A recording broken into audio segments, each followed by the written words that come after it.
Good afternoon, students. Today we will study our third topic, interpolation with equal intervals from the paper numerical analysis. First of all, what is interpolation? Interpolation is the process of estimating the value of the function or entry for any intermediate value of the variable or argument with the help of its given set of values which may be at equal interval or at equal interval. क्या meaning है interpolation का? किस process को हम कहेंगे interpolation? जैसा कि हमने स्टार्टिंग में फर्स्ट वीडियो में भी डिस्कस किया था कि न्यूमेरिकल एनालिसिस में जब भी हम फाइनाइट डिफरेंस ऑपरेटर्स को स्टडी कर रहे हैं तो हम क्या स्टडी कर रहे हैं कि आपको फंक्शन की एग्जैक्ट वैल्यू नहीं पता है, आपको आर्गुमेंट और एंट्री मीन्स एक्स और वाई वेरिएबल्स की कुछ पॉइंट्स पर वैल्यूज गिवन है। ठीक है, अब आपको जिस पॉइंट पर वैल्यू निकालनी है एक्स की, जिस वैल्यू के लिए वाई की वैल्यू फाइंड आउट करनी है, अगर वो वैल्यू इंटरमीडिएट वैल्यू है गिवन आर्गुमेंट्स की, मीनिंग क्या है कि जो एक्स की वैल्यूज के कॉरस्पॉन्डिंग आपको वाई की वैल्यू गिवन है, उन्हीं एक्स की वैल्यूज के अगर इंटरमीडिएट किसी पॉइंट पर आपको वाई की वैल्यू कैलकुलेट करनी है तो कैलकुलेशन की जो प्रोसेस है उसे आप क्या कहेंगे? इंटरपोलेशन। जैसे कि अभी देखो मैं एक्सप्लेन करती हूँ यहाँ, let y is equal to f of x be a function whose explicit expression is not known but a table of values of y is known for a given set of values x0 x1 up to so on xn of x। कि क्या given है आपको? x0 x1 x2 xn x की values, corresponding y की values है y0 y1 y2 yn। there is no other information available about the function f of x। अब हम define करते हैं कि अगर ये वैल्यूज गिवन है तो आप किस पॉइंट पर वैल्यू निकालो तो आपकी प्रोसेस इंटरपोलेशन कहलाएगी। तो क्या है? The process of finding the value of F of X, F of X लिखे या हम y की वैल्यू लिखे, सेम मीनिंग है, corresponding to x is equal to x bar, कि आप जिस पॉइंट पर वैल्यूज निकाल रहे हो वो आपकी गिवन x की वैल्यूज के कहीं इंटरमीडिएट बीच में लाई करती है, तब उस प्रोसेस को आप क्या कहोगे? इंटरपोलेशन। अब आपकी इससे रिवर्स डेफिनेशन हो जाएगी एक्स्ट्रापोलेशन, कि आप जिस पॉइंट पर वैल्यू निकाल रहे हैं वो गिवन वैल्यूज के बीच में लाई नहीं करती। बीच में लाई नहीं करती मतलब या तो एक्स नोट से छोटी है या एक्स एन से क्या है? बड़ी। तो देखो मैं यहाँ लिख रही हूँ the process of finding values of F of x और Y corresponding to x is equal to x bar where either या तो वो x बार x नोट से छोटा है या वो आपका xn से बड़ा है, तब उस प्रोसेस को आप क्या कहेंगे? एक्स्ट्रापोलेशन। तो आपको क्लियर हो गया है कि अगर आप गिवन वैल्यूज के इंटरमीडिएट किसी पॉइंट पर वैल्यू फाइंड आउट करोगे तो वो प्रोसेस कहलाएगी इंटरपोलेशन। अगर किसी पॉइंट पर जो आप वैल्यू निकाल रहे हो वो पॉइंट गिवन वैल्यूज के इंटरमीडिएट लाई नहीं करता है तब वो प्रोसेस क्या कहलाएगी? एक्स्ट्रापोलेशन। फॉर एग्जांपल के लिए देखो, मैंने पॉपुलेशन ऑफ ए टाउन ली during last 5 censuses as a given below, कि 1931 में 8 लाख है, 1941 में 12, 51 में 20, 61 में 27, 71 में 39। Then the process of finding, अब मैं क्या करूं? 31 से 71 के बीच के किसी भी ईयर की पॉपुलेशन अगर निकाल रही हूं तो वो प्रोसेस क्या कहलाएगी? इंटरपोलेशन। और 31 से पहले या 71 से बाद के किसी ईयर की पॉपुलेशन कैलकुलेट करूं यूजिंग दिस डाटा तो वो प्रोसेस क्या कहलाएगी? एक्स्ट्रापोलेशन। तो मैंने देखो यहाँ फॉर एग्जांपल के लिए अगर 1945 मिडल में लाई कर रहा है इसके बीच में, तो वो आपकी वे प्रोसेस क्या कहलाएगी, इंटरपोलेशन। 71 के बाद 76 ले लो, 80 ले लो, 72 ले लो, तो प्रोसेस क्या कहलाएगी आपकी, extrapolation. Note, the exact form of the function fx is generally unknown, or even if known, it is usually of a complicated nature. Hence, for interpolation purpose, we have to depend on finite difference methods. कि क्या होगा इस chapter में कि maximum questions में आपको function F of x given नहीं होगा, लेकिन अगर किसी क्वेश्चन में आपको function F of x given भी हो तो वो इतना कॉम्प्लिकेटेड नेचर का होगा कि उसमें किसी पॉइंट की वैल्यू पुट करके वैल्यू फाइंड आउट करना बहुत ही कॉम्प्लिकेटेड होगा। तो ऐसे केसेस में हम इंटरपोलेशन मेथड्स यूज करेंगे और फाइनाइट डिफरेंस ऑपरेटर्स की हेल्प से फंक्शन की वैल्यू किसी भी इंटरमीडिएट पॉइंट पर फाइंड आउट करेंगे। Next, all finite difference method are based on the following assumptions. क्या है first assumption? The given function is a polynomial in x.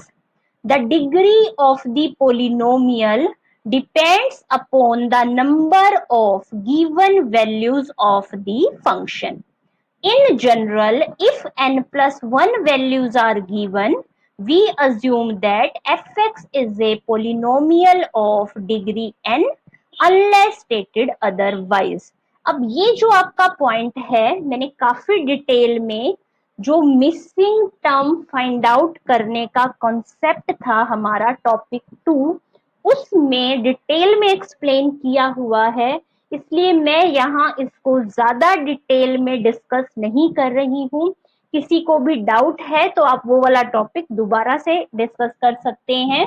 तो हमने क्या अज्यूम करना है कि जितनी वैल्यूज आपको एक्स वाई वेरिएबल की गिवन है, फंक्शन एफ ऑफ एक्स की डिग्री उससे एक लेस आपने अज्यूम करनी है। दोबारा से मैं रिपीट कर रही हूं, अगर n प्लस 1 वैल्यूज गिवन है तो हम अज्यूम करेंगे कि एफ एक्स पोलिनोमियल की डिग्री n है।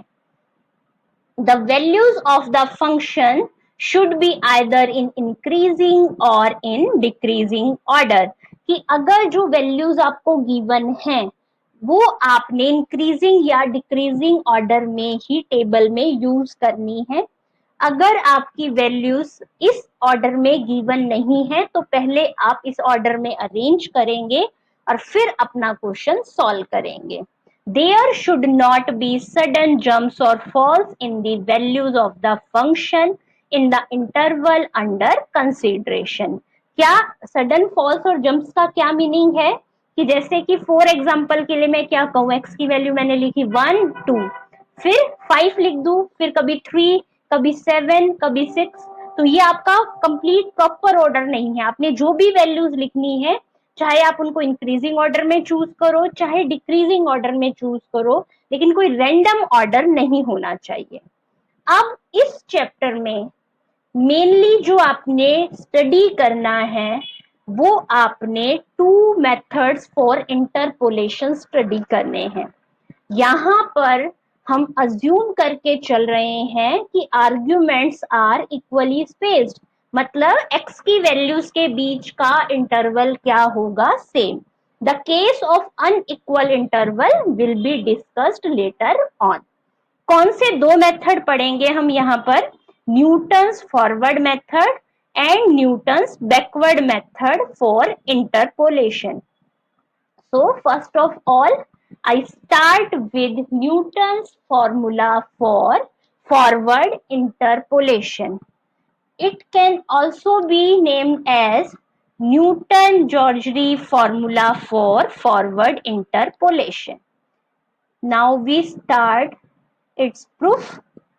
Suppose the explicit form of the function y is equal to f of x is unknown, but the value of y at some equispaced point, कौन कौन से points हमने मान लिए, x0, x1 और xn, और जो कॉरेस्पॉन्डिंग वैल्यूज हैं हमने उसके लिए डोनेशन क्या यूज कर ली, y i, be the values of f x at x is equal to x i. तो क्या मीनिंग हो गया, एक्स नॉट पर वाई की वैल्यू होगी वाई नॉट, एक्स वन पर वाई की वैल्यू होगी वाई वन, एक्स एन पर वाई की वैल्यू हो गई x n. If the function is given, then one can calculate such values. But यहाँ पर हमने क्या करना है कि without using definition of function f of x, using these given values of x and y, we will calculate a formula to derive values at any point lying between these x naught and xn। अब देखो, क्या आप suppose करके चल रहे हो कि x की वैल्यूज के बीच का डिस्टेंस क्या है, इक्वल। तो मैंने xi डिफाइन करा x not plus I H, कैसे हुआ ये, अब जरा देखो x नॉट और x1 के बीच का डिफरेंस मैंने मान लिया h, तो x1 क्या हो गया, x नॉट प्लस h, तो यहाँ पे i की वैल्यू 1 हो गई। अब x1 से x2 के बीच का डिफरेंस भी क्या होगा, h, तो यहां पर एक h और दो नेक्स्ट वैल्यू के बीच में h, तो कितने h हो गए, 2h, तो x2 क्या हो गया, x not plus 2h, and so on, आप किसी भी टर्म को कैलकुलेट कर सकते हो। अब यहाँ पर ये आपको कितने पॉइंट गिवन है, x1 से xn तक n पॉइंट्स हो गए, और एक x नॉट है, तो ये आपको total n plus 1 points given है। तो अभी मैंने आपको रूल्स में बताया था कि जितने पॉइंट्स आपको गिवन होंगे आप उससे 1 लेस देन डिग्री की पोलिनोमियल सपोज करोगे। तो now the problem is to construct a polynomial say phi x of degree less than or equal to n which passes through these given points। अब बस आपने याद क्या रखना है कि ये पोलिनोमियल हम कैसे डिफाइन कर रहे हैं।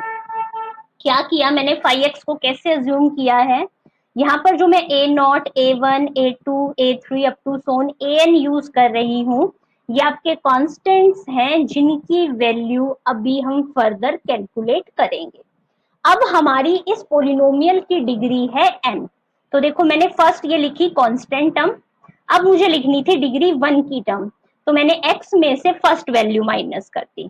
अब आपने लिखनी है डिग्री 2 की टर्म, तो देखो मैंने x में से फर्स्ट और सेकंड वैल्यू माइनस कर दी, प्रोडक्ट करते जा रहे हैं मल्टीप्लाई में। फिर मैंने लिखा a3 और डिग्री 3 की टर्म लिखनी है, तो मैंने देखो x में से फर्स्ट, सेकंड और थर्ड वैल्यू माइनस कर दी।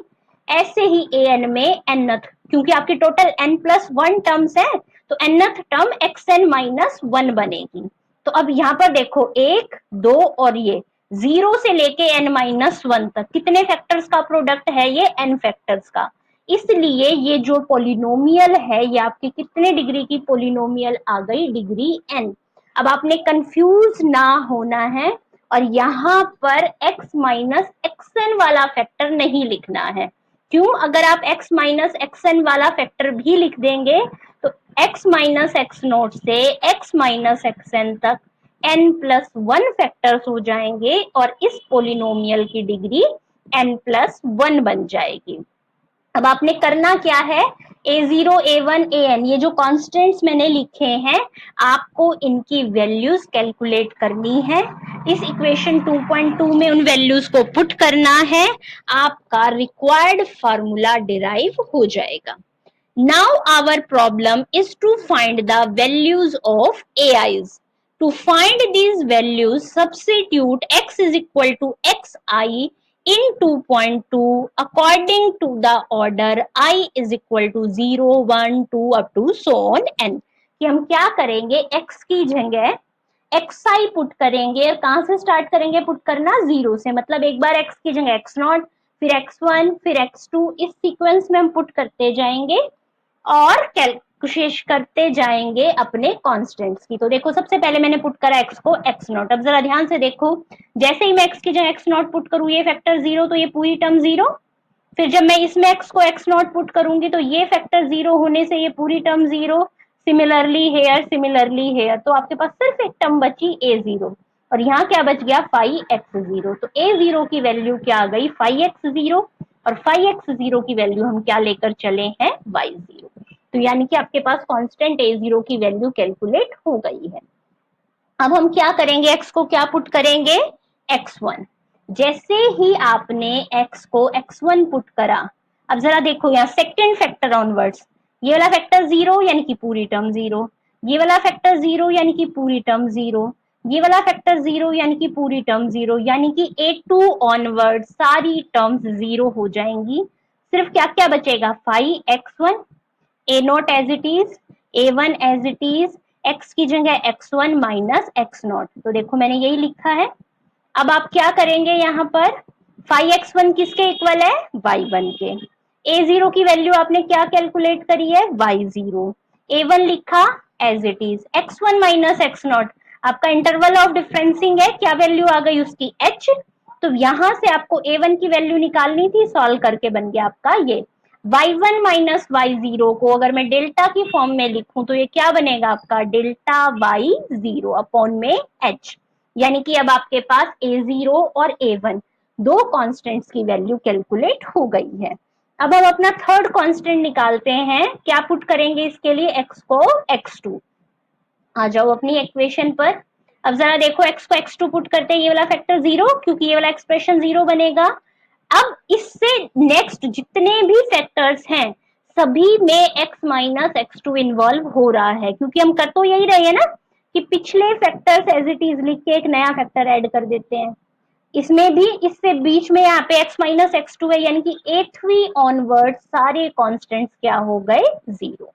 अब हम यहाँ से पुट करना स्टार्ट करते हैं, 5x2 same, a0 same, a1 same, x की जगह x2 माइनस x1 प्लस में a2 same, x2 minus x not, x2 minus x1। चलो अब हम इसको क्या करते हैं, सिंप्लीफाई। अब जरा ध्यान से देखो, 5x2 किसके इक्वल है, y2। a0 की वैल्यू आपने यहाँ क्या कैलकुलेट करी थी, y0। a1 की वैल्यू ये कैलकुलेट करी थी आपने, मैं भी डेल्टा की फॉर्म में इसलिए नहीं पुट कर रही, सारी टर्म सिंपल में होंगी तो आप सिंप्लीफाई कर सकोगे।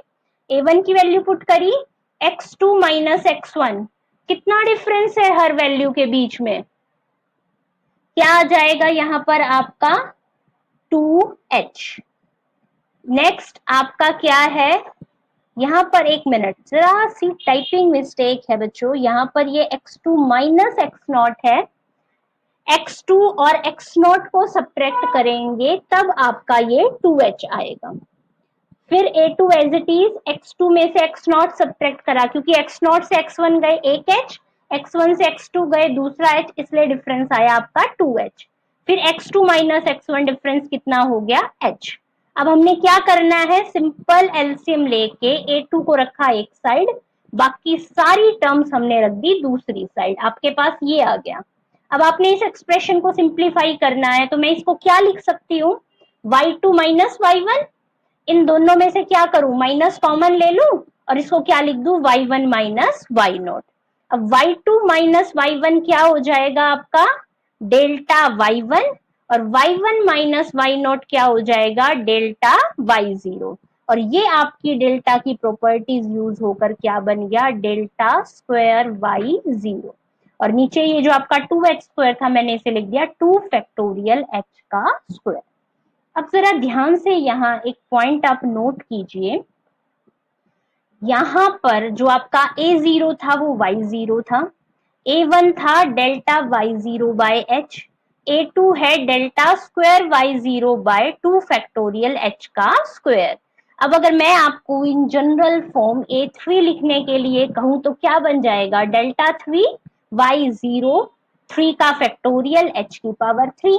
सिमिलरली a4 क्या हो जाएगा, डेल्टा 4 y0, 4 का फैक्टोरियल h की power 4। In a similar way we will calculate an, क्या बन गया, delta n y0 by n factorial h की पावर n। अब आपने सारी वैल्यूज कहां पर पुट कर दी, अपनी इक्वेशन नंबर 2.2 में। तो बाकी सब कुछ सेम रहेगा, बस हम a0, a1, a2, a3 और an की वैल्यूज पुट करेंगे। अब याद करो a0 क्या था आपका, y0, यहाँ पर x minus x not as it is, a1 क्या था, डेल्टा y0 बाय h, यहाँ ये दोनों फैक्टर एज इट इज, ये क्या हो गया, delta square y zero by 2 factorial h square, delta cube y zero by 3 factorial h cube, delta n y zero by n factorial h n and so on. This is the interpolating polynomial, but ये जो form है polynomial की, ये form questions में apply करने के लिए simple नहीं है। क्यों? अब बार बार x minus x not her factor में से सब्ट्रैक्ट हो रहा है, ऐसे तो आपकी प्रोसेस बहुत लेंथी और रिपीट हो रही है। तो अब हम इस फॉर्मूले को क्वेश्चंस में अप्लाई करने के लिए सिंप्लीफाई करेंगे। तो अब क्या सिंप्लीफिकेशन हमने करनी है, जरा ध्यान से देखो। हमने x को एक नए वेरिएबल u से रिप्लेस करना है। Let the new variable u be defined as, कैसे डिफाइन करा, x is equal to x naught plus u h. और ये हमने ऐसे कहां से लिया, अब जरा ध्यान से देखो। x minus x naught by h यहाँ है, x minus x naught by एक h दोनों के अपॉन में लिखूं, x माइनस एक्स नॉट ये h क्यूब है, तीनों के अपॉन में लिखो, तो x minus x naught by h आपके हर फैक्टर में इन्वॉल्व हो रहा है। तो यहाँ पर देखो, मैंने x में से मैं इधर ले आऊं तो ये माइनस एक्स नॉट और h डिवाइड में आ जाएगा, मैंने उसी टर्म को u सपोज किया है। अब सिंस आपका जो xi है वो इसी फॉर्म में आपने ऊपर अज्यूम किया है, क्योंकि इक्वल इंटरवल चल रहा है ना x naught plus I H. तो अगर मैं आपको x minus x I calculate करने के लिए कहूं तो राइट साइड सब्ट्रैक्ट होंगी, एक्स नॉट में से x not cancel, U H minus I H क्या हो जाएगा, यू माइनस आई एच। अब देखो वैल्यूज रिप्लेस करना स्टार्ट करते हैं। Five x as it is, y zero as it is, x minus x naught तो क्या बना, x minus x naught, u minus zero h तो क्या बच गया, u h, delta y zero by h आपका क्या हो गया, एज इट इज।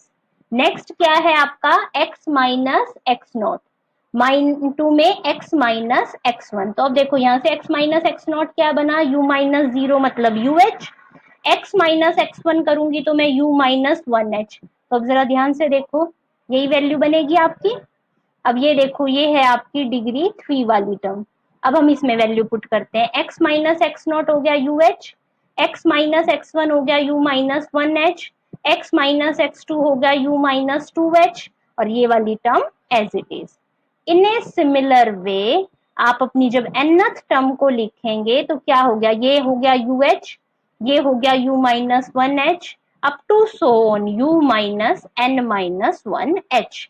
ठीक है, अब क्या सिंप्लीफिकेशन होगी इसमें, देखो यहाँ एच से एच कैंसिल, एच और एक ही h, h square cancel, h h h, h की पावर थ्री, यानी कि सभी टर्म्स में से आपका एच कैंसिल हो गया, और ये जो टर्म आई है ये आपका आ गया general formula to evaluate the value of function f of x at any intermediate point using Newton's forward interpolation formula। अब आप इस फॉर्मूले को कैसे याद रखेंगे, जरा ध्यान से समझो। देखो y0 क्या होती है आपकी, y के कॉलम की first term, delta y zero क्या होगा, डेल्टा वाले कॉलम की फर्स्ट टर्म, ये डेल्टा स्क्वायर के कॉलम की, ये डेल्टा क्यूब के कॉलम की। u को कैसे कैलकुलेट करेंगे, u को याद रखने के लिए देखो यहाँ पे हमने डिफाइन करा था ना u, यानी कि u का फॉर्मूला बन गया ये। ठीक है, इस फॉर्मूले से हम u कैलकुलेट करेंगे और इस फॉर्मूले में पुट करेंगे। हाँ जी, अब थोड़ा सा मैं ब्रीफली एक्सप्लेन करती हूँ तुम्हें कि जो Newton formula for forward interpolation है वो आपने क्वेश्चंस में कैसे अप्लाई करना है। सबसे पहली बात तो जब आप ये दो फॉर्मूले कर रहे हो, Newton forward and Newton backward, means आपके पास कोई तो कंडीशन होगी जिससे आपको पता चलेगा क्वेश्चंस में कि आपने कौन सा फॉर्मूला अप्लाई करना है। तो यहाँ पर जरा ध्यान से देखो, we shall use this formula for interpolating the values of y near the beginning of a set of tabulated values. क्या मीनिंग है इस बात का कि आपने जिस पॉइंट पर फंक्शन की वैल्यू निकालनी है वो पॉइंट टेबल में जो वैल्यूज हैं उनकी स्टार्टिंग वैल्यू के ज्यादा नियर होगा, तो वहां पर आप Newton's forward interpolation formula use करोगे। अब करोगे क्या, आप वर्किंग रूल देखिए। स्टेप वन, आप अपनी फॉरवर्ड डिफरेंस टेबल बनाओगे with given values of x and y. फिर आपने निकालना है u। क्या फॉर्मूला है, x minus x naught by h. अभी क्या क्या टर्म्स है, एक्स नॉट क्या होती है, एक्स वाले कॉलम की स्टार्टिंग वैल्यू। एच क्या है, इंटरवल ऑफ डिफरेंसिंग, यानी कि जो गिवन वैल्यूज हैं उनमें से कोई भी दो कंसेक्यूटिव वैल्यूज को आप सब्ट्रैक्ट करोगे तो जो उनके बीच का डिफरेंस है वो आपका क्या कहलाएगा, एच। अब x क्या है, वो पॉइंट जिस पर वैल्यू उसने आपको कैलकुलेट करने के लिए क्वेश्चन में कहा होगा, u आ जाएगा। अब ये आपका फॉर्मूला है। फॉर्मूले में y0 मैंने अभी बताया था आपको, y के कॉलम की first term delta y0, delta के कॉलम की first term delta square y0, delta square के कॉलम की फर्स्ट टर्म। कहां तक लिखेंगे इस फॉर्मूले में, एक्चुअल में लिखेंगे अगर आप जनरल देखें तो मैंने आपको पहले भी बताया हुआ है कि जब आप फॉरवर्ड डिफरेंस टेबल बनाते हैं तो आपने क्या याद रखना होता है कि डेल्टा की कितनी पावर तक टेबल बनेगी, या तो किसी कॉलम में सिंगल टर्म आ जाए या किसी कॉलम की सारी टर्म्स कांस्टेंट यानी कि सेम हो जाए, तब तक आप अपनी टेबल बनाओगे। टेबल में डेल्टा की जितनी पावर आई है यहाँ भी उतनी ही टर्म्स आएंगी। आप एक बार फॉर्मूला इन जनरल लिखकर जो भी टर्म्स आपकी डेल्टा की पावर मान लो 3 तक टेबल बनी है तो आप यहाँ तक सारी वैल्यूज पुट करेंगे और सॉल्व कर देंगे। अब मैं कुछ सिंपल सा तुम्हें ट्रिक बता रही हूँ कि आप ये फॉर्मूला याद कैसे रख सकते हैं। अब ये तो देखो, ये और ये सेम ही चीज है।